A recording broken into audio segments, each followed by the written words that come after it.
Dear students, today I am posting my next video on analog electronic circuits, in which I am going to tell you about voltage follower circuit using an op-amp. So the topic for the day will be voltage follower circuit using an op-amp. So here if you see a simple circuit shown using an op-amp where the input is given to the positive terminal and the negative terminal is having a feedback with the output. So here you can see the input V in is given to the positive terminal here, that is non-inverting terminal, and there is a feedback from output to input, that is inverting terminal. Okay. So here this feedback is nothing but a simple short circuited wire connected. So it doesn't have any resistance. It doesn't have any feedback resistance or any resistance connected to ground. Okay. Now this feedback will see that the gain is unity. The gain is 1. Unity. Okay.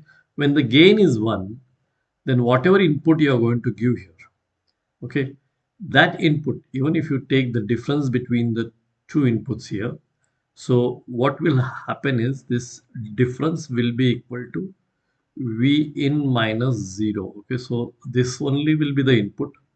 Now this input will be given at the output here. That means because of unity gain, because the gain is unity, you don't have any feedback resistor, the input is straightway coming at the output, or you can say the output is following the input. So it is called as voltage follower. So here we have shown as an example, the input is 10 volt and here the output also is 10 volt. Okay. So this will be the shape, say, of your input wave here. This will be the shape of input wave. And here you can see this will be the shape of your output wave. So simple circuit of op-amp where the inverting terminal is connected with the output without any resistance in it, and then the input is given to the non-inverting terminal. Then that input what you give to the non-inverting terminal comes as a output at the output terminal, because there is amplification of only one unity amplification, so there it will not amplify, it will come as it is. So it is called as voltage follower.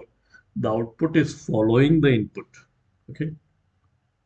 So if you see the basic things about voltage follower is an op-amp circuit whose output voltage straight away follows the input voltage. That is, output voltage is equivalent to the input voltage. Magnitude also same. Op-amp circuit does not provide any amplification. The gain is unity. The gain is unity, so there is no amplification. If the gain was more than 1, then we could have said the output will be amplified version of the input. But here the gain is equal to 1. So there is no amplification. Thus, voltage gain is equal to 1. Okay.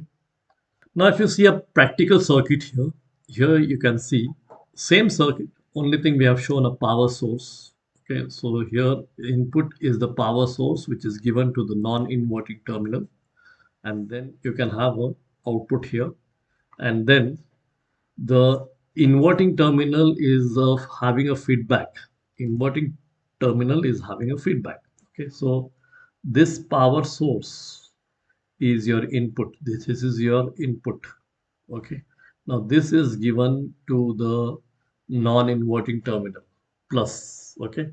And because the input impedance of op-amp is very high, a very small current flows, through it. Okay. Now here the inverting terminal is connected with the output. So output is given a feedback to the inverting terminal without any resistance. It is only a zero resistance wire. Okay, so there you are having zero resistance. Okay, and because it is a say a non-operational, that is non-inverting amplifier, non-inverting amplifier. So the gain of this amplifier will be equal to, okay, 1 plus RF upon R1, where RF will be the feedback resistor and R1 will be the resistor which is connected to the ground. Now here in this case, RF is equal to 0 and R1 is equal to 0. So RF is equal to 0. There is feedback resistance is equal to 0. This is more important. RF is equal to 0. There is no feedback resistance here. Therefore, the gain will be equal to 1. So unity gain. Unity gain means whatever input you are going to give here to the non-inverting terminal, the same input will come as the output over here. So output will be the same here. Okay. Now that is what says that the output is following the input because of unity gain, and it is following the input means it is acting as a voltage follower. Okay. So if you see the waveforms on your CRO, so the first waveform will be your input waveform. Say this is your input waveform, and similarly you will have the output waveform also. Okay. So as the input is varying, the output also is varying. That means the output is following the input, and that is why the name comes as voltage follower. Now the other names of voltage follower is isolation amplifier, because it is going to isolate one part of the circuit with another, because it is having amplification factor as 1. So there is no amplification, there is no attenuation.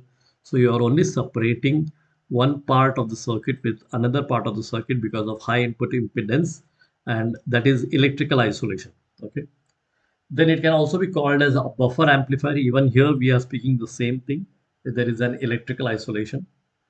Or it can be also called as unity gain amplifier, because the gain is unity, 1. So it can be called as unity gain amplifier. The voltage follower provides no attenuation or no amplification, but only buffering, only isolation. Okay. This circuit has an advantageous characteristics of very high input impedance because of the op-amp. This high input impedance of voltage follower is the reason of it being used in several circuits. The voltage follower gives an efficient isolation of output from the input signal. Okay. So there is an efficiency isolation, separation of the output from the input circuit. Okay, that input, the output is going to follow the input, but there is a separation because of the op-amp. Now, if you go to see the proper advantages of voltage follower circuit, then first advantage is it provides power gain and current gain, both. It is having low output impedance to the circuit which uses the output of the voltage follower. The op-amp takes zero current from the input because it is having high input impedance. Loading effects can be avoided because again with high input impedance. It does not enhance or diminish the input signal's amplitude. So input signal's amplitude is not enhanced, that is, it is not amplified or it is not attenuated at the output. Sixth one is high frequency noise cannot be filtered out. Seventh one is it has less output impedance. So the output impedance is very less, so you can connect it to any application very easily. Eighth is, as usual, as we have seen earlier, it has high input impedance. And ninth one is unity transmission gain. The gain is equal to 1. Okay. Similarly, if you go to see the applications of voltage follower, so same, it can be used as buffers for logic circuits where there will be an electrical isolation between the input and output. It can be used in sample and hold circuits. It can be used in active filters. It can be used in bridge circuits via transducers. Okay. So this was an explanation of what is a voltage follower circuit using op-amp. Thank you, students.